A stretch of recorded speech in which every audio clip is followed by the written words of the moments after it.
Human rights ప్రతినిధులందరికీ నమస్కారం.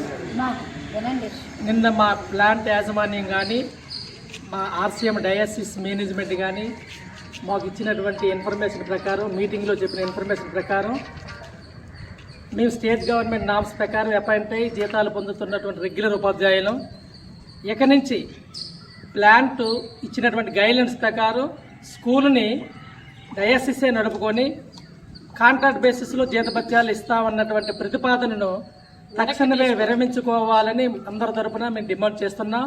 అలా చేయని పక్షంలో మేమంతా ఆమరణ నిరాహార దీక్ష కూర్చొని ఈ స్కూల్ యొక్క భవితవ్యాన్ని, విద్యార్థుల భవితవ్యాన్ని మీ ముందుకు తీసుకెళ్తామని, ఇంకా ముందుకు తీసుకెళ్తామని ఈ హ్యూమన్ రైట్స్ ప్రతినిధుల తరపున మేమందరికీ కూడా తెలియజేస్తున్నాం. ఫీజుల్ని ఉన్న ఫీజులు పెంచుతామని చెప్పేసి అంటున్నారు. ఎట్టి పరిస్థితుల్లో కూడా ఆ పేద విద్యార్థుల యొక్క ఫీజులు పెంచేటువంటి సమస్య లేదు.